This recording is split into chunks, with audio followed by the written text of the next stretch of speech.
Allah özünün sıfatını aytат. Ar-Rahmanir-Rahim. Allah mehrimdүү жана райымдуу. Кимге мээримдүү десе, бүт баарына мээримдүүлүгүн айтат Allah. Бул дүйнөдө Allah карабайт биздин ким экенибизди. Байсыңбы, кедейсиңби, мансап ээсисиңби, акылдуусуңбу, акылсызсыңбы, жандуусуңбу, жансызсыңбы, Allah карабайт. Бардыгына мээримдүү болот. Пайгамбарыбыз толуктап, Allah Taala биздин сулуу жүздөрүбүздү, биздин байлыгыбызды, биздин мансабыбызды, уруубузду, улутубузду карабайт. Allah Taala силердин ниетиңер менен жүрөгүңөрдү карайт деп айтып койгон. Allah Taala үчүн бул дүйнөдө турган бизге эмне барктуу болгон болсо, ошонун бирөөнүн да баркы жок болуп эсептелет. Allah Taala бир да баркы жок тугандар, унутпаңыздар. Бир да нерсенин баркы жок. Канча нерсе бар болсо барктуу десеңиз, мисалы алтын болсун, күмүш болсун, алмаз, каухарлар болсун мейли. Бул дүйнөдө эмне нерсе барктуу, чоң-чоң үйлөрүң, жакшы машинең, бийлигиң, бүт бардыгы тең Кудай алдында эч нерсеге жарабайт. Бул биз үчүн муктаждык. Бул биз үчүн бир кадыр барктыр. Бирок Allah Taala бул нерсенин бардыгын карабайм мен бардыгыңарга эле мээримдүүмүн деп. Allah кааласа капырды да бай кылып коет. Allah кааласа бирөөнү капырга деле ден соолукту берип салат. Allah ушундай зат, бүт бардыгына мээримдүү. Айванга да мээримдүү. Керек болсо мен үчүн таш жансыз деп айтып атам. Ташты жансыз дей турган болсок, Allah Taala ошону тура турган жерине коюп койгон мээрими менен. Ал ордун таап ошол жерде турат. Allah ушундай мээримдүү, бүт бардыгына мээримдүү. Кааласа бирөөнү ушундай бир тактайдан эле алма чыгарып коет, кааласа бирөөнү мөмө кылып бактырып коет, кааласа бирөөнү унда тартып туруп отун кылып коет. Allah ушундай зат. Ар бирин өзүнүн ордуна коюп койгон. Бардыгына эч бирин тандабастан мээримдүү. Allah ушундай, ал силердин Кудайыңар мээримдүү деп. Ар-Рахим. Ар-Рахим Allah Taala бардыгына райымдуу деп. Бирок райым кылганда, Allah Taala мээримин бул дүйнөдө төктө райымын катып койду. Райымын дегени Allah Taala ошол адамга болгон кечиримин, ошого жумшактыгын, агыла турган жакшы сүйүүсүн бардыгын тең Allah Taala тиги дүйнөгө коюп койдум дейт. Allah Taala райымы тиги дүйнөдө калган экен дагы бүткүл момундар үчүн болот экен. Райым. Андан кийин 3-үчүнчү аятта Малики яумиддин. Жобосу Allah эскертип атат. Эй туганым, пендем, карасаң болот. Мен ахирет күнүн падыша. Ошол күн дегени Allah Taala ахиретте айтып атат экен. Эч бир падыша болбой калган күн болот экен. Ошо падыша болбой калган күнү Allah Taala мен падышамын. Ана маликун. Мына мен падышамын. Кайда падышалар? Мурунку падышалар кайда деп ошол күнү кыяматта Allah Taala бүт барын жанын алгандан кийин, бардыгы эч ким калбагандан кийин Allah Taala ушундай бир жар салат экен. Кайда жалган дүйнөдө акылдуулар кайда? Байлар кайда, мен Кудаймын дегендер кайда, мен падышамын дегендер кайда, өзүң Кудаймын дегендер кайда деп ушундай бир үкүм чыгат экен. Эч бир унчуккан эч ким жок да. Бир гана Allah калат. Аввал Allah бар эле, акырында да Allah калат экен. Демек Allah айтат экен. Кана дегенде эч ким унчукпаганда Allah да өзү үкүм кылат экен. Мына мен падышамын деп. Allah айтат Малик яумиддин, ошол күнүн падышасы менмин, адилеттүүлүк дүйнөсүнүн падышасы Allah. Бул дүйнөдө адамдар адилеттүүлүк издешет. Канчадан адилеттүүлүк издешет, туурабы? Канчадан бактылык издешет. Бирок адилеттүүлүк же болсо бардык сот бардыгынын өзүнүн өч алып бере турган күнү бар. Кыргызда сонун сөз бар, билесиңер? Кудайга койдум дейт. Мен Кудайга койдум деген сөзчү бул жаман сөз. Кудайга койдум деген сөздүчү көп колдонбогонго аракет кылгыла. Андан көрө бул дүйнөдө эле ошону кечирип, мейли кечирдим. Кейбирлер айтат, экөөбүздүн ортобузга Кудай соттоп коет. Бул деген сөз эртең мен сенен акырт алам деген сөз алчы. Эми кыргызда сөз жаман кат, оор сөз бул. Кудайга койдум, Кудай сот экөөбүздүн ортобузга.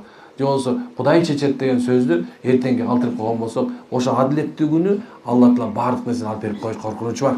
Ошол себептен биз дайым айтабыз. Алланын райымы ахиретке катылган, адилеттүүлүгү да ошол убакытта болот.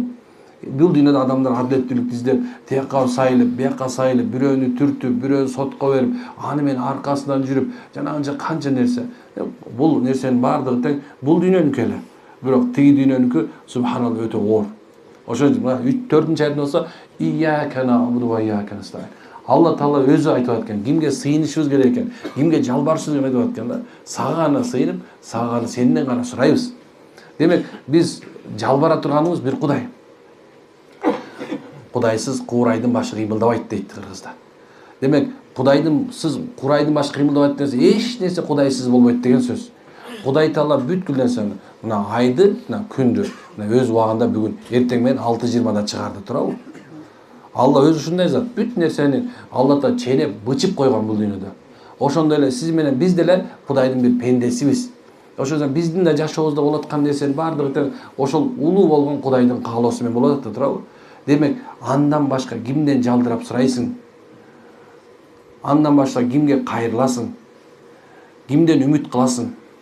Башка Алла да экен. Силер менден гана үмүт кыла, менден корккула, менден сурагыла, мен силерге берем.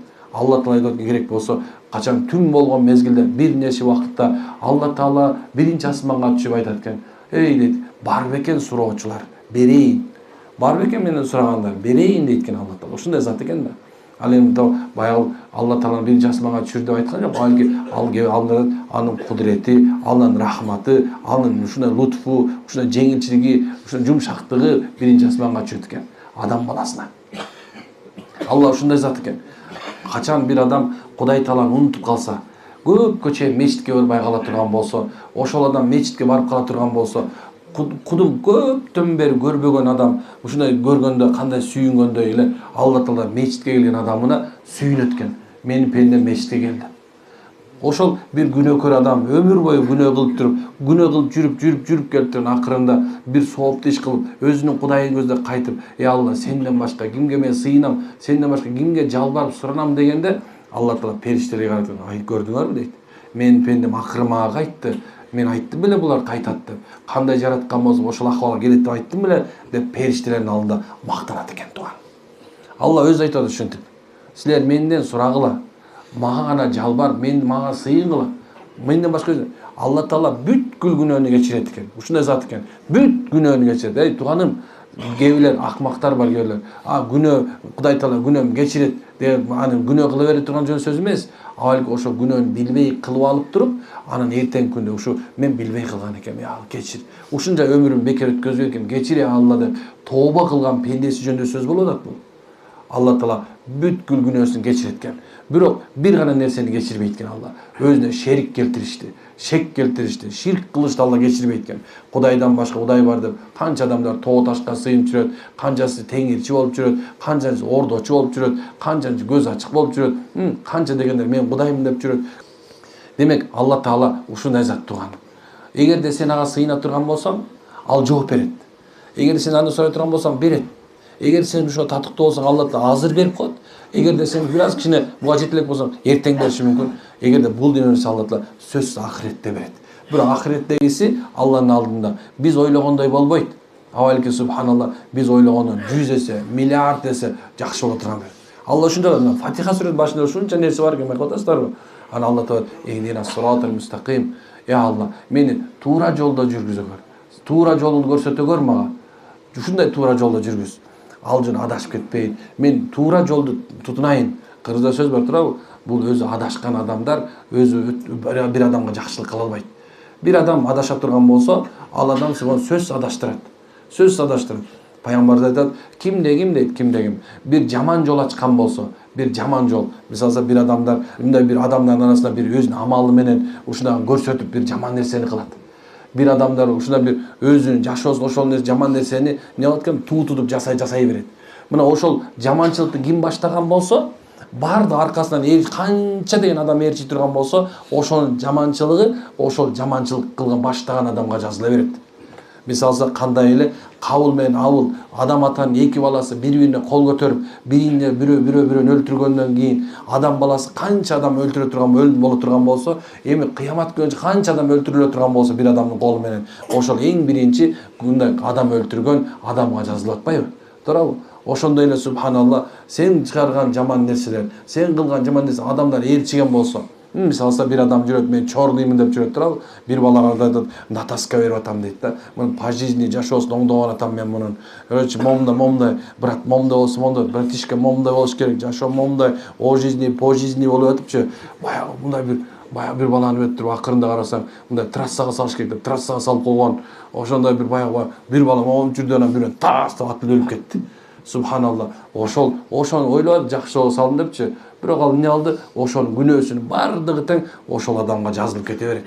Ушундай нерсе. Ушундай чоң нерселер бар туугандар.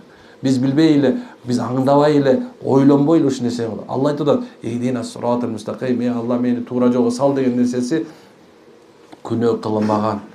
Бир Кудай жараткан макулга зыян бербеген, өзүмө зыян бербеген туура жолго сал дегени бар. Дагы ал айтат, бул иhdina сиротал мустаким деген бул дин дейт. Кимге Кудай Таала, кимге Алла Таала намаз окуганга мүмкүнчүлүк берсечи, о Кудай Алла разы болсун ошого. Кудай мүмкүнчүлүк бердиби намаз окуганга, эми тыштаба. Алла Таала элчи пайгамбарыбыз бирөө келип: "О Кудайдын элчиси, о Кудайдын пайгамбары, о куттум, айтчы мага, бир насаат берчи, мен туура жолго түшүп алайын." Пайгамбарыбыз баягы карады. Пайгамбардын адаты бар экен да, пайгамбардын адаты жылмаюу экен. Бизде болсо тескерисинче жылмайгандан түгүл дейбиз кыргызда. Бизде тескери айтабыз. Бирок субханалла баягы жылмаюу. Бул нерсе ортосунда кошуп кете турган нерсе бар да. Бочо Лондондо иштеп келген бир кыргыз менен сүйлөшүп калдым. Анан кыргыз байке, жакшы байке, аябдан сонун байке, таква адам, машалла, өтө таква. Анан айтат, бир эмеге апарып айылга барды, бир заводко иштедит дейт. Анан кийин ошол айылына келтирип мындай чөсүң дейт, баштан эмесini жөө басасың дейт. Бардыгы тең эшигинен чыга калып саламдашат экен да. Эмне morning дейт, good morning дейт, чүмөн ушул нерсе дейт. Ошо саламдаша берет экен дейт. Күлүп эле турушат экен дейт. Акырында ушундай өзүбүздө көнүп калды 6 айдын ичинде дейт да, 6 ай болуп кетиптир да. 6 ай кадимгидей көнүп калды дейт. Бияка келди, ассалам алейкум дейин десең да мусулман деле салам албайт дейт. Капырларда мусулман сыпаты ушунча өсүп кетти дейт да. Ушундай, өсүптүр дейт. Баягы саламдашат экен дейт. Учурашат, машинесин токтото калып салам берет дейт. Болбосо мен каяктагы кыргызмын дейт да. Өмүр көргөн эмесмин дейт да.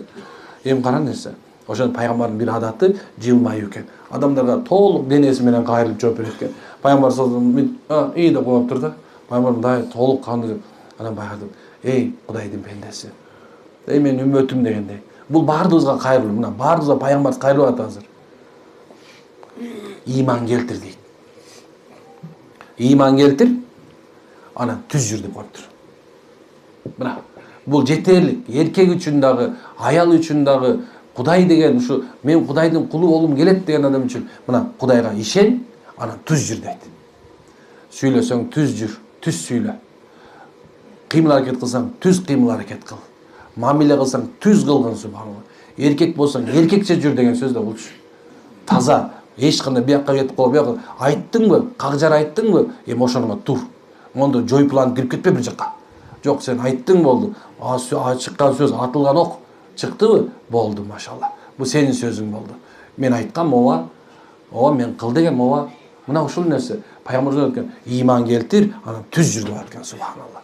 Мынакей ушул нерсе. Түз жол деген ушул экен туган. Намаз окуп баштадыңбы? Эми демек субхана дайыма кыл. Бирок окуй элек болсоң дайыма окубай жүр деп айткан жокмун мен. Аракет кыл. Намазга тур. Алланын өкүмүн аткарганга тур. Ушундай нерсе. Күнөөнү тыштадыңбы? Экинчи кайтпа. Анткени пайгамбар айтат, эң жакшы күрөш дейт. Эң жакшы күрөш бул ушул күрөш дейт. Күнөөдөн сооптуу ишке көчүү деген экен. Сооптуу мына күнөөнү тыштайсың. Мына бүгүн арагыңды тыштайсың, тамегиңди тыштайсың, зынагыңды тыштайсың, урушуңду тыштайсың, нерв болгонду тыштайсың, машалла. Субхана калп айтканыңды тыштайсың, уурдаганыңды тыштайсың. Бүт жаман деген нерсе, коомго, өзүңө зыян берген нерсени тыштайсың дагы, болду. Экинчи ушул нерсеге кайтпайсың. Сөз бересиң. Сөз бересиң, субханалла. Бая бизде эркекче дей беребиз го, эркекче дей беребиз. Эркекче деген сөзүн мындай мурун мааниси бар болчу, эркекче дегенденчи. Азыр корком эркекче деп айтканданчы. Анткени себеби субхана эркекче деп коебуз, ар жагын баардыгы башкача окуят да. Туурабы? Демек, Аллах Таала ошо ихдина сиротал мустаким. Сураш керек экен Кудайдан, туура жолго сал мени. Сал, Алладан сураш керек. Бул мисалы мен молдомун.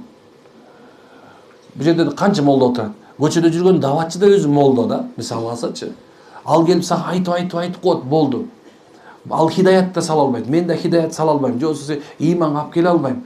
Эгер Кудай Таала сени каалап кое турган болсочу, ярый капыр болсоң дагычы, Куранды сырткача өрттөсөң дагы, эртең мусулман болуп калышың мүмкүн экен. Эртең билбейсиң Кудай Таала кимге хидаят берип коет. Көчөгүн ушунча алкаш болчу, ууру болчу, зынакыр болчу, чорный болчу да. 100 адамды өлтүргөн болсун. Sonra жүрөк кап-кат адам болсун. Бирок бир адам келип ага момда десе дагы тескерисинче кылышы мүмкүн. Бирок Кудай Таала эгерде эс салып койгон болсо жүрөгүнө, анда субханалла ал адамды эч ким токтото албайт болду. Кимди Кудай туура жолго салган болсо, эч ким адаштыра албайт. А кимди Кудай адаштырган болсо, аны эч ким туура жолго сала албайт турган. Ушундай нерсе. Бир аят окудум эртең менен, коом өзүн оңдобойт, Алла оңдобойт. Демек сен өзүңдү өзүң оңдоонун үстүндө аракетин кылып баштасың. Биринчиси оңдоду. Биринчиси Кудайдан сурашың керек. О Кудай мени оңдой бер деш керек. О Кудай мени оңдо. Экинчиси болсо субханалла айтышың керек. О Кудай мени туура жолго сал. Андан кийин айтышың керек. О Кудай мени ошо күнөөмө кайттырба. Ушундай турган. Демек Кудай Таала ушундай мына Фатиха сүрөнүн башында ушундай. Эми сироталлазина ан'амта алейхим. Я Алла, сенин жолуңда адашпаган, сенин гана диниңде жүргөн адамдарга кош мени. Мен мындай эмесин айтып берип атам силерге. Кара. Алла ушундай деп аткен. Сурагыла дейт. Демек кимге кошулуш керек деп айтып аткен. Адашпагандарга кошулгула. Туура жолдо жүргөн кошулгула. Ата бабабыздын туура жолунда жүргөн, туура дин тутугандарга кошулгула. Калыгулдун аркасынан ээрчи мисал алсаң барбы? Калыгул ойлан аркасынан. Турабы? Калыгул ойнун аркасынан көлдүктөр субханалла жети ата кеңер бар. Ошолор адашкан эмес субханалла. Кагжарып, ошо казалдар менен Кудайдын улуктугун, ахирет күнүн айтып, ошолордун айткан туура жолу бизге көрсөтүп кеткен ата бабабыздын жолу бар да. Ата бабанын жолу деселе кыргыздын салты менен жүрүш керек экен. Туура, кээ бир салты бар, кабылды кармаш керек, кээ бирин кармабай эле коюш керек, кереги жок. Анткени адашуудан башка пайдасы жок. Ушундай нерсе. Алардын жолу ушул болчу. Алар 5 маал намаз окуган, кемен тайын кийип жүргөн, башында топусу болгон, эгинде сакалы болгон, башында мындай жана элечеги болгон, башында эркектерден аялда элечеги болгон, узун көйнөкчөн болгон, машалла, бел боо байланган, ушундай сыңар тизелеп отурган керек болсо, ушунчалык деңгээлде болгон. Сүйлөгөндө кагжар туура сүйлөгөн, акылмандылык сүйлөгөн, жөн эле сүйлөп койгон эмес. Кыргыз ушундай элбиз да, биздин сөздөрүбүз, бизде кыргыз тилинде грамматикасындачы фразологизм деген сөз бар. Башкаларда бул көп колдонулбайт окшойт дейм да, фразологизм деген нерсе, бул ушундай бир сөз, бирок көп маанини берет. Бир сөз бирок ушундай бир таамай башкача айтылат. Аны түшүнүш үчүн кээ бир акыл пастар түшүнбөйт анычы. Ошон илгеркилер мондай кайбатта акыр мындай сүйлөп койгон, ошол турду кетип калышкан. Мына ушул жол. Аны эгерде дагы да боло турган болсо, анда ошолор тутунган аркасынан ээрчиген пайгамбардын аркасынан ээрчиш керек. Пайгамбардын, сахабалардын, табийиндердин, табайиндердин, аалымдардын, азыркы замандын аалымдарына ээрчигиле. Алки субханалла, алар да кагжар туура нерсени айтып турат. Күнөө кылба. Кээ бирлерге ушундай экен, жакпайт экен дажычы. Күнөө кылбагыла, жакшы жашагыла, арак ичпегиле десечи, эмне ишиң бар дегендер бар экен. Кээ бирдин айтып турган сөзү ушул экен, бул жерде айтылып аткан сөз дагы кээ бирлерге тиешеси жок болушу мүмкүн азыр. Мен таза жүрөгүндө ыйманы бар адамдар үчүн айтып атам. Кудай деген адамдар үчүн айтып атам азыр. Кимдер буга ишенбей отурганыңыз өз ишиң. Болгон нерсеси эскертип коеюн деп атам да. Эскертип коюш биздин милдет, хидаят салыш Кудайдыкы. Биз эчтеке кыла албайбыз башка, туурабы? Демек урматтым, мына ушул жерге келгенде дагы эскертүү бар. Бет жерде мисалы кыйкырып атат, бияда кусуп атат, ыйлап атат, өкүрүп атат. Муну кээ бирлерге дагы деле сезген жоксуңар. Жүрөк ушунча катып калганда ойлонгон жоксуң, о Кудай, тиги дүйнөң бар экен ай. Жин шайтаның бар турбайбы? Мен билбептирмин. Ушуларды ушуну сүйлөйт турбайбы? Апе, чын эле биз көрбөгөн дүйнө бар турбайбы? Ошол ахирет турбайбы окуй? Деп туруп ушул жерде келип кээ бирлериңер намаз окубай кетип атсаңар, дагы деле болсо чачыңарды жайып алып, көчөгө чыгып, дагы деле баягы күнөөңдү кылып аткан болсоң, анда миң арман да. Миң арман. Ушундай турган. Сироталлазина ан'амта алейхим гайрил мағдуби алейхим валаддаллин. Дейт Алла Таала кайра. Улап айтып атат экен. Я Алла, өзүңдүн гайыр болгон, башка динде болгон, адаштыра турган, ушундай бир туура эмес жолго кирип кеткен, жашоосун бузуп, ахиретин талкалагандарга мени кошто көрбө. Бизден алыстат андан деп атат экен.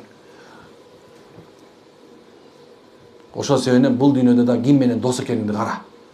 Ким менен жүрөсүң, ким менен чай ичип атасың, ким менен катышып атасың, ким менен жашап атасың. Ушунун баарын карап жаша. Анткени сени кээ убакыт болот ушундай. Мен кыяматка кеттим кайра. Алланын алдына баралы. Ошол жерге барганда Көп шайтандар адам кейпинде болгон, дүйнөдө адам кейпинде болгон шайтандар айтат экен. Алар келет, "Эй, силер баягыда ушинтип айтпадыңарбы?" десе, алар айтат экен, "Жок, биз сага эчтеке деген эмеспиз. Биз сени элчи деп айттык белекемде. Же болбосо эмне, мен сени ушул нерсени мен аркаман кылсаң пайда табасың деп айттык беле. Сен өзүң эле аркаман элчи беле кылып барбедиң беле? Мен эмне кылдым сага?" дейт экен. Дагы ошондо бетбактык кылып, бул дене бетбактап турабы? Сенин жакшы жашаганыңды жакшы көрбөйт, сен намаз окушуңду каалабайт, сен аны менен арак ичип жүрүшүң керек, сигарет чегишиң керек, кыздарга барып жүрүшүң керек, күнашына клубка барышың керек, үй бүлө карта ойношуң керек, сен аны менен бузукучулук кылып жүрүшүң керек, сен аны менен уурдашың керек, жанагындай нерселерди кылышың керек деп турабы? Сен ал ошол максатта сен менен дос болуп жүргөн болчу. Сен субханалла, жакшылыкка буйруп атпасыңбы? Же болбосо бирөө жүрөм барып ичип келе калалы десе, жүрөм барып келе калалы десе, сага жакшылык кылып атпасыңбы?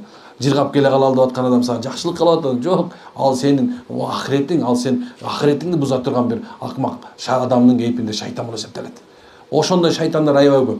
Аял кейпинде шайтан бар, эркек кейпинде болгон шайтан бар. Булар дайыма ушундай нерсе кылат, субханалла. Анан кийин эртеңки күндө Алланы алганда баштарын жерге тыгып, "Жок, биз булар менен тиешебиз жок" деп качат.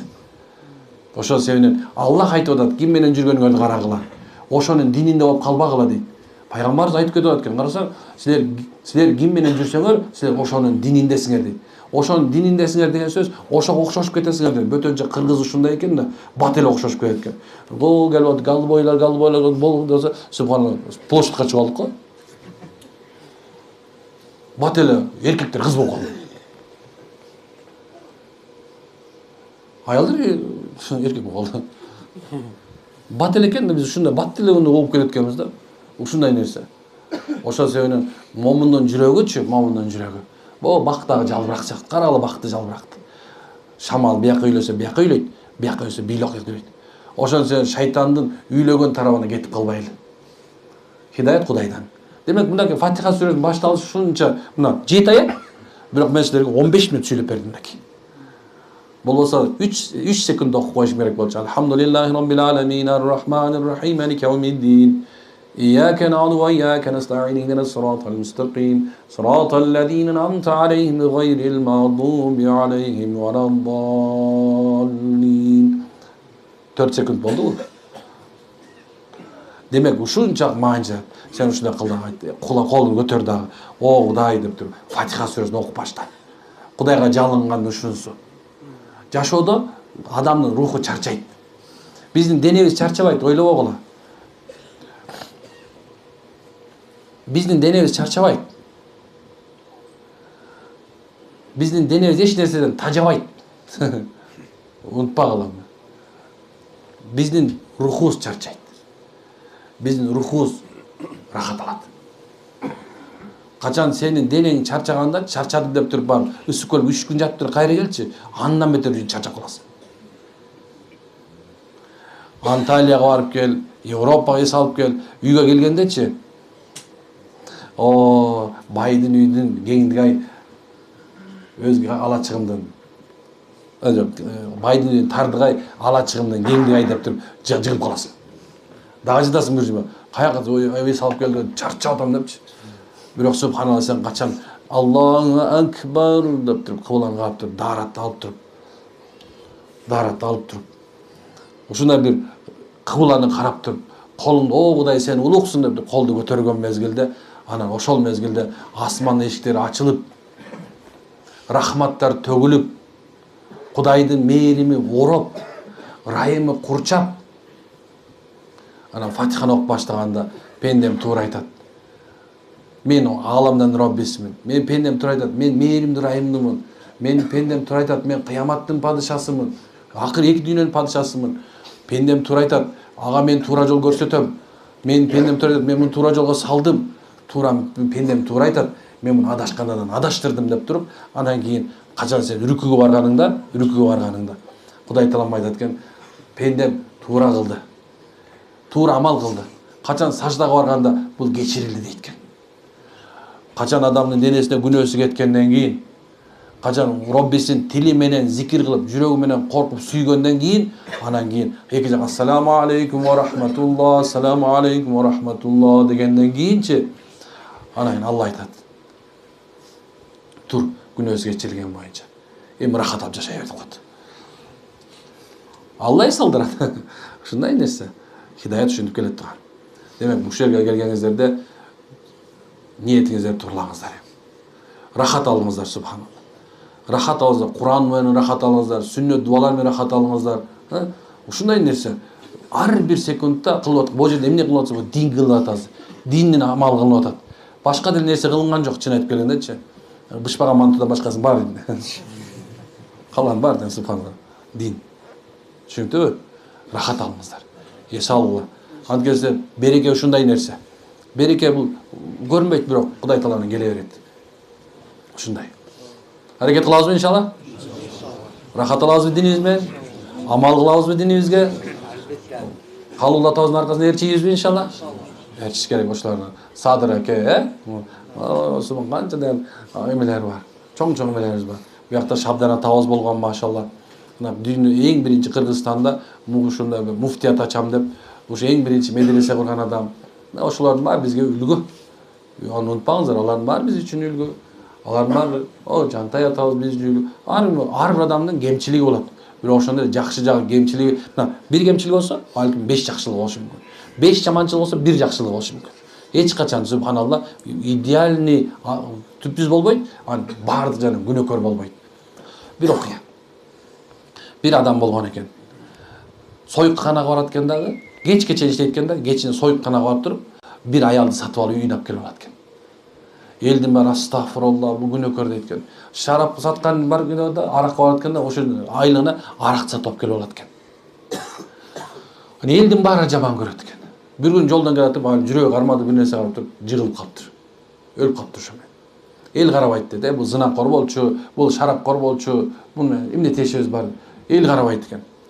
Аны ошол замандын падышасы вазири менен кетип баратып, баягы жерге өлүп жаткан падыша, мен падыша болуп турган мезгилде бир мусулман көчөдө калмак беле деп вазир экөө баягы падыша экөө көтөрүп алып, баягыны ушундай бир эме кылып үйүнө алып келишет экен. Баягы барса, ушуну көрмөксүн аял ыйлайт экен. Анан кийин баягы эметет, аял жөнтүр. Баягы кепин сатып келип, баягы жууп, кепиндешип туруп, анан кийин баягы жууп тургандан кийин баягы жаназасын окуп туруп, баягы көмүп аткан үйүнө келип, баягы аялына садака берип коелу эме. Жөнүбүз десе, баягы силер кимсиңер деги дейт экен. Десе айткан, мен бул мамлекеттин падышасымын, бул менин министрим дейт экен. Вазирим. Десе, баягы башын жерге коюп ыйлайт дейт. Гур, кечирип коелу. Эмне болуп кетти сага деп айткан. Бул менин күйөөм дейт. Ушул адам ушундай адам эле дейт. Bir gün kечке акча табат дейт. Кечке чейин жүрүп туруп табынан бир сойкун алып келип үйгө. Ошону эртең мененке чейин жууп тазалап, анан кийин кийинтип туруп, аны экинчи мындай кылба деп акчасын берип. Бул ушундай аракты сатып алып келип туалетке төгөт эле дейт. Башка мөңүн ичип албасын деп. Ушуну кылып алгандан, ушуну кылбай эле койбойсуң, өлүп калсаң сен ит жей алып калса, жок, мен Кудай буйрса мен жаназамды ушул мамлекеттин падышасы менен анын вазири жаназамды окуйт деп айткан экен. Ушундай экен көрсө, адам бир кээ бирде жакшылыкты көргөзбөй калат экен, бирок көрсөтүп калат экен. Билбейсиң да сен жаназаңды ким окуйрун. Ушундай нерсе. Көчөдө калбайсың. Мен чоң апам айтат эле, көчөдө калбайм, эл көмөт депчи. Ушундай нерсе. Демек мына жакшылык жерде калбайт экен. Акыр түбү падыша менен анын вазири кеп жаназаны окушу мүмкүн экен. Ошон жакшылык кыла берейин иншалла. Аракет кылабызбы? Жакшылык кылабызбы? Чоотта кылыңар келбейт окшойт. Жакшылалыбы? Алла разы болсун. Анда субханалла турганда телефондорду өчүрөлү, кепкаларды арт төбөзгө кийип коелу.